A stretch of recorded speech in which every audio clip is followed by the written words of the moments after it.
Olá, meus lindos, tudo bem com vocês? Estou com saudade e eu gostaria de agora, nesse momento, fazer aqui um apanhado de informações acerca das 3 últimas aulas que a gente deu para vocês. Então a gente passou algumas atividades, certamente vocês fizeram, e agora eu vou explicar cada uma delas para que você possa ficar mais inteirado do assunto em questão. Pois bem, nós mandamos um texto para vocês sobre o pensamento filosófico, né? Como se processa esse pensamento filosófico. E aí a primeira frase que a gente colocou naquele primeiro momento ali, naquela primeira atividade, foi a frase filosófica de Aristóteles, quando ele diz que todo ser humano deseja o conhecimento, aspira ao conhecimento. E esse conhecimento, ele visa um bem, e esse bem é um bem comum, e esse bem comum é a felicidade. Portanto, quem tem conhecimento, logo tem a felicidade, porque o conhecimento ele traz a alegria do saber. Falamos também sobre a questão de que você não tem que saber muito, você tem que saber melhor. Então não adianta o aluno ter um apanhado de informações gigantesco e ele não saber como lidar com aquela informação, com aquele conhecimento. Ele precisa, portanto, conhecer melhor, saber melhor, porque existem muitas pessoas que falam muito e dizem pouco, ao passo que existem outras que falam pouco e dizem muito. É basicamente nessa perspectiva que nós colocamos essa informação para você. A nossa pretensão em filosofar também, claro, fazer você entender que você sabe, mas às vezes não sabe que sabe. Então a filosofia é para fazer esse vulcão entrar em erupção. Esse vulcão é você. Você tem boas informações, mas elas estão escondidas. Quando falamos de um vulcão para entrar em erupção, é porque quando o vulcão entra em erupção, ele derrama. E você precisa derramar esse conhecimento que você já tem. Falamos também sobre a questão, que a filosofia ela propõe uma linguagem filosófica que faz com que o aluno tenha uma mente estrutural, conjuntural, e organiza e situa esse conhecimento ele flutua na sua mente de forma organizada, ao mesmo tempo em que ele provoca reflexões, ele provoca reflexão. Ou seja, quanto mais o aluno conhece e mais ele tem curiosidade em conhecer, ele é provocado a ter reflexões, a fazer uma leitura do mundo, fazer uma leitura das pessoas, fazer leitura da escola, enfim, da sua própria família. Então, quanto mais estruturada estiver a mente do aluno, mais ele vai conseguir entender melhor as circunstâncias, as situações e o contexto das coisas. Indo mais além, a gente colocou para vocês também sobre a filosofia em relação a fazê-los entender que ela melhora a nossa cognição e o nosso pensamento, visto que temos prisões cognitivas e memórias emocionais. Eu vou falar basicamente sobre essas duas vertentes aqui, essas duas questões, porque elas são muito importantes na filosofia. O que são prisões cognitivas? São pensamentos que bloquearam o aluno. Às vezes uma coisa que aconteceu, um susto que o aluno levou, alguma atitude que alguém fez a esse aluno e que possibilitou a sua mente aprisionar esse aluno. Isso é que são prisões cognitivas. São pensamentos que bloqueiam outros pensamentos e que bloqueia a inteligência e que também bloqueia a passagem de uma, vamos dizer assim, a passagem da evolução do conhecimento.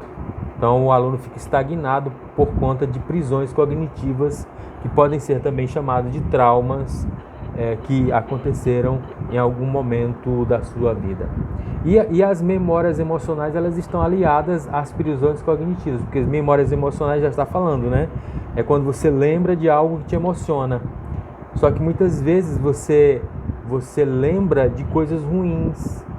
Então, as memórias emocionais, elas precisam ser trabalhadas, porque muitos alunos têm problema para fazer determinadas coisas, porque eles sentem algo e não sabem de onde vem esse sentimento. A filosofia, portanto, vai nos ajudar a saber o que sentimos e por que estamos sentindo o que sentimos, ok? Indo mais além, a filosofia, ela tira-nos do nosso nível de entendimento, dando-nos outras categorias de compreensão. Então a filosofia vai fazer com que você suba degraus intelectuais. A nossa proposta é essa, é você sair do amadorismo intelectual, sair do conhecimento trivial, desse conhecimento raso, colocar você em níveis maiores de compreensão e de conhecimento, para que a cada momento você se torne até um autodidata, ou seja, aprenda sozinho e conheça sozinho as coisas que estão ao seu redor. Em segundo lugar, nós falamos sobre a ética. E a ética, eu vou pontuar aqui apenas alguns detalhes, porque a gente vai adentrar ainda nesse assunto com mais profundidade, mas eu coloquei que, em relação à ética, a gente já pode começar por dizer que somos seres perguntadores. Então a ética nos faz perguntar: por que isso é errado? Por que isso é certo? Por que aqui é certo, ali é errado? Por que ali é errado, aqui é certo? Então, ela nos dá essa compreensão sobre aquilo que é certo e aquilo que é errado do ponto de vista filosófico. E se somos produtores de perguntas, é porque também somos produtores de resposta. Então, a ética pergunta e a ética responde. A ética filosófica pergunta e ela também responde porque o ser humano é como é. Somos animais racionais, sociais, políticos, ou seja, nossa vida depende de atividade pensante, de relacionamentos e interações, e vivemos disputando espaço e também poder. O ser humano vai nessa busca de dividir espaço e poder. A gente vai perceber que quem não pensa melhor, quem não pensa mais, vai ser pensado pelo outro. O outro vai ocupar o espaço de quem tem preguiça de pensar, de quem não exercita a mente, de quem não faz musculação na mente.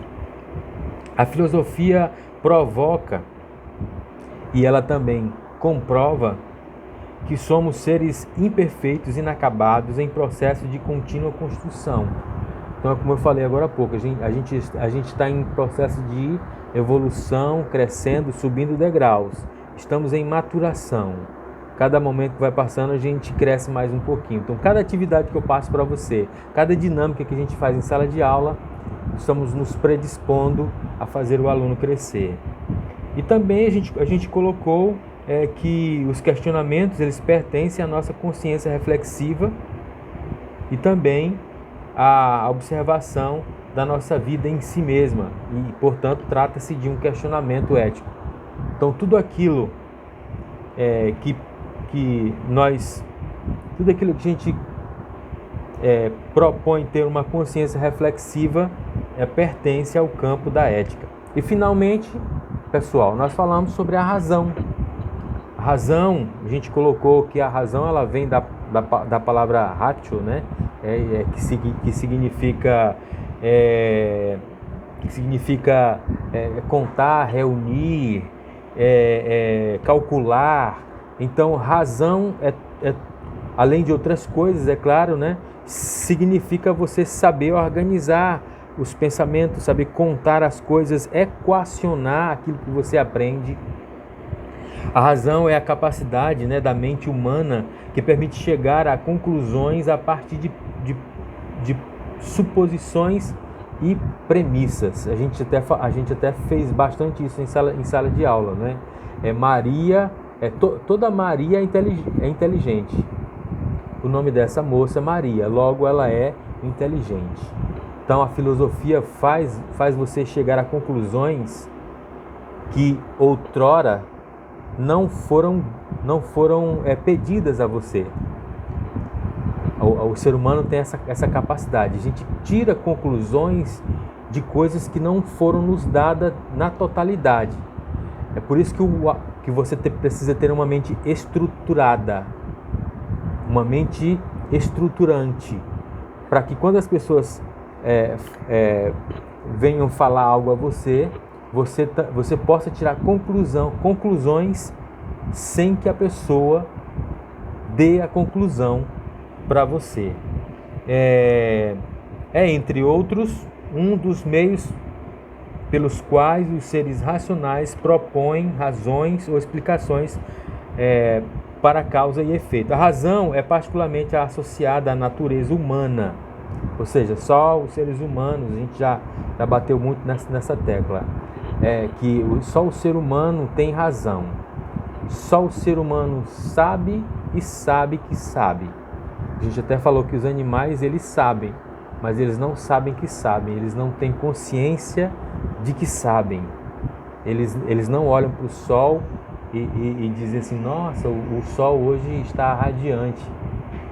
Eles não têm essa compreensão, eles só olham para o sol e ficam ali sem saber o que é aquilo, porque eles não têm conhecimento, eles não têm cognição, eles têm instinto. Sentem dores também, é claro, mas eles não têm noção do que seja a dor, maior ou menor, enfim. A razão é particularmente associada, além de ser associada à natureza humana, ela pertence apenas ao ser humano. A razão permite identificar e operar conceitos em abstração e resolver problemas, encontrando coerência ou contradição entre eles, e assim destacar ou formar novos conceitos de uma forma ordenada e geralmente orientada para objetivos. Pois bem, a gente vai finalizar aqui, observando essa questão, né, sobre a razão, porque é importante que se diga que a razão ela nos permite encontrar coerência nas coisas, coesão nas coisas. Elas nos permitem entender quando as coisas não são coerentes e quando elas são coerentes. É por isso que a filosofia, eu volto a lembrar você, ela se propõe a organizar a sua mente. Porque quando a gente tem uma mente organizada, a gente sabe o que é desorganizado e o que é organizado. O que é verdade, o que é mentira. Entende? Isso que está acontecendo vai dar em quê? Por isso que é importante a gente observar e se debruçar sobre a razão, porque ela é, na verdade, a mola mestra da filosofia.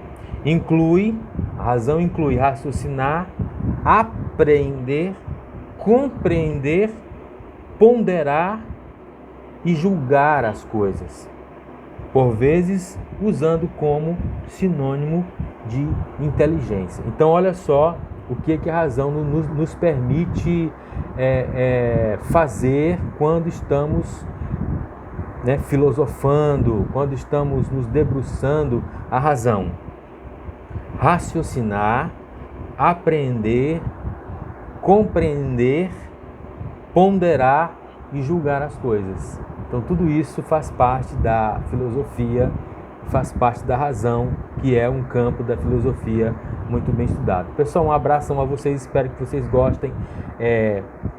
Assistam o vídeo e a gente vai pedir alguns detalhes sobre o vídeo.